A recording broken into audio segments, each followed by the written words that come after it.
Hi, welcome to my channel. If we haven't met yet, I'm a plant daddy. I'm one of the millions of plant daddies in the world that loves taking care of houseplants.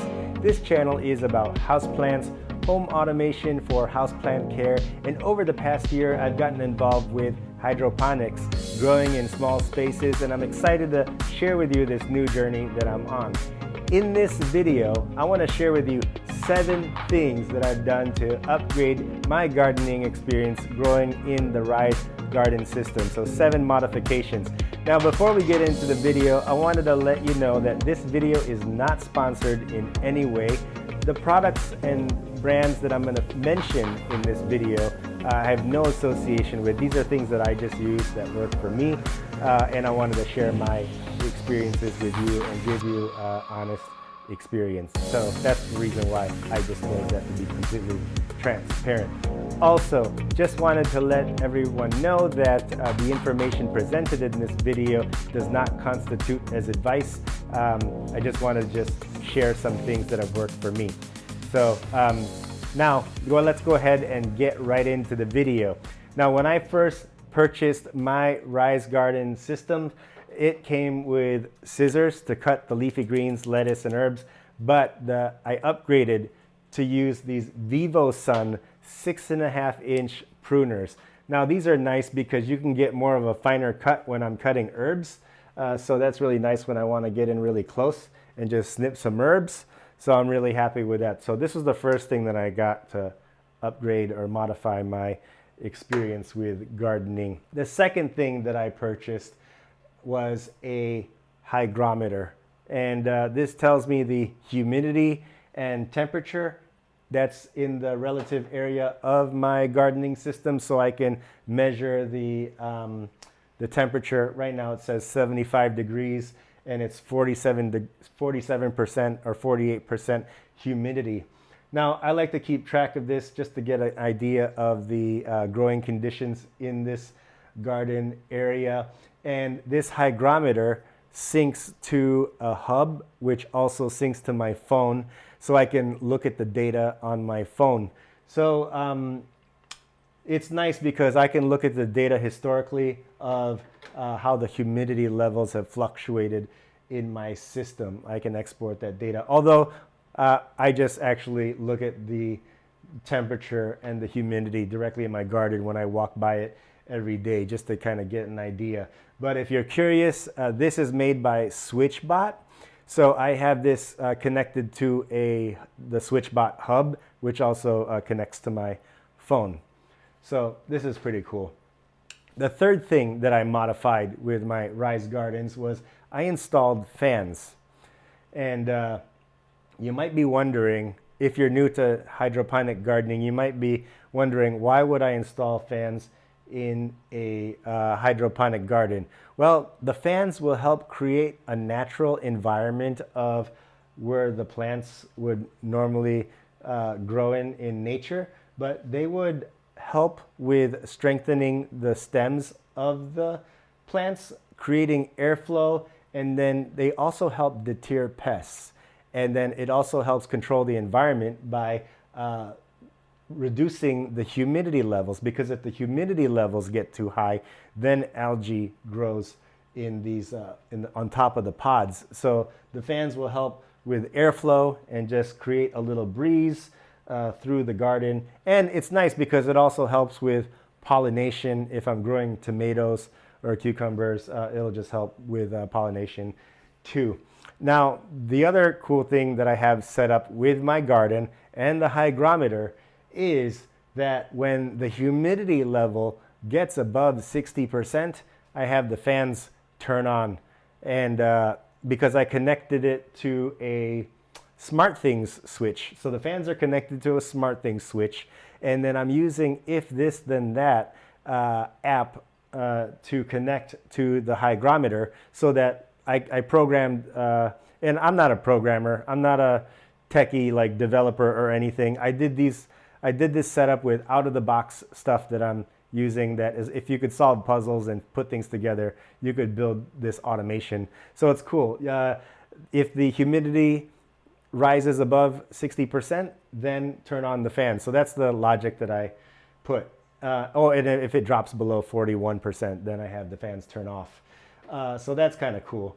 And then the fans I also have controlled on a schedule. The fans are connected to the SmartThings hub, which connects to my Alexa, Amazon Alexa, and I'm using the Amazon Alexa routines in order to power the SmartThings hub, or tell it to run the fans every hour for 15 minutes. So that's how I have the automation set up in my garden for the fans. Oh, that was a lot of information. But let's go into the next thing. The next thing, the next thing that I wanted to share with you that I upgraded in my system is, so the Rise Garden system comes with this EC and pH pen. Now this works really well, but I wanted to get a better pH reading. So I actually upgraded to the Blue Lab pH pen. Now, the reason why I wanted to make sure I get a really accurate pH reading is because in order for plants to grow, they have to be the nutrients, or the water has to fall within a certain pH range depending on the stage of growth for the plants. And this will give me a more accurate reading than this for pH. Now, this does both pH and EC. I still use this to measure EC. And if you're using the Rise Garden app, you would get the values that are associated with the meter that's provided with the system and entering it into the app. But as far as like getting the better pH reading, that's why I'm using this Blue Lab pen, because this is good. This is better for pH. And now, you might be wondering, why didn't I get the Blue Lab pH pen and the TDS or EC meter? Now, when I first got my garden, I took a hydroponics class in Manhattan. This was before the world was crazy and stuff with all these things that are going on. And I asked the instructor, I took this hydroponics class at a commercial indoor farm in Manhattan. And I asked the instructor, should I upgrade both my, just use Blue Lab, and they informed me if I was on a budget and he only had to get one thing, whether it was the TDS or EC pen or the pH pen, he advised go with the pH pen. And the reason why he advised me on getting the pH pen was because you need to have a more accurate reading for pH. And you could be a little bit off with the EC. That's what I learned from the hydroponics class, so I'm just sharing that information with you. But I still use this every time I check the EC reading in my garden. The fifth thing that I upgraded or modified with my garden was I installed splash guards.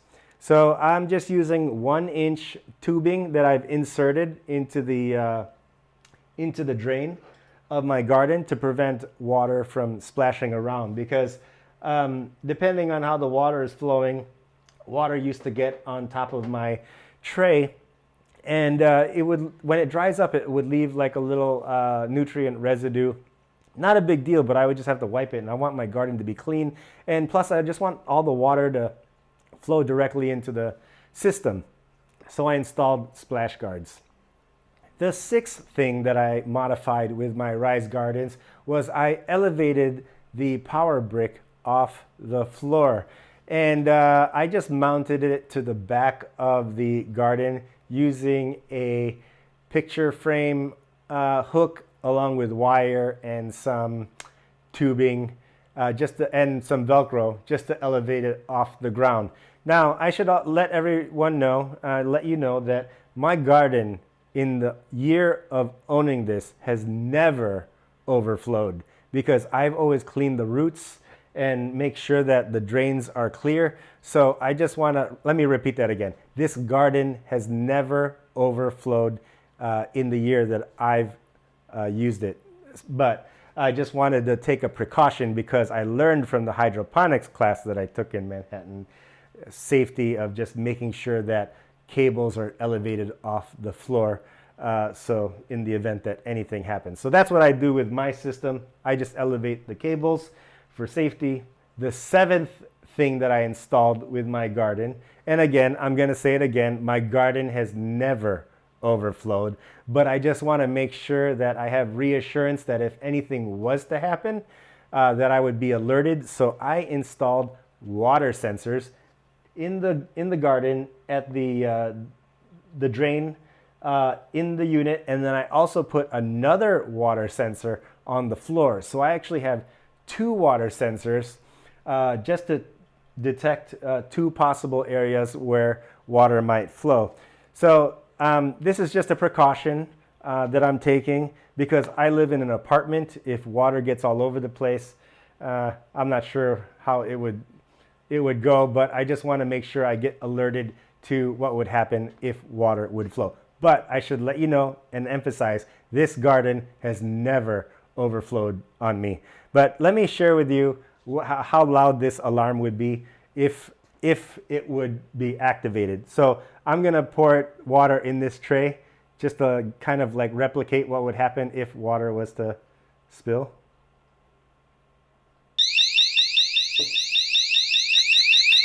So that's pretty loud, huh? That's pretty, oh, let me turn that off.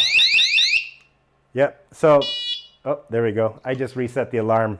Those are the 7 things that I've done to modify with my Rise Gardens. I'm curious to learn from you. If you own this system, what modifications did you do to your Rise Gardens, if you did or if you didn't?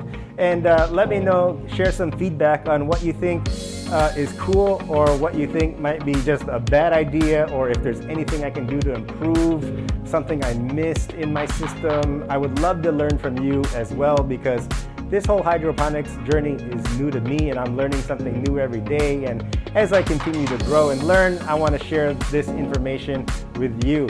So I would love to learn from you as well. Let's go ahead and continue the conversation. I invite you to comment below and I'll try my best to get back to you as soon as possible. I'd love to continue the conversation. And if you'd like to learn more about my growing journey, I invite you to follow along, click like, subscribe, and smash that notification bell to stay in touch. And every YouTuber says that. But anyways, I would love to have you follow along in the journey. Thanks for tuning in and have a great day. See you in the next one.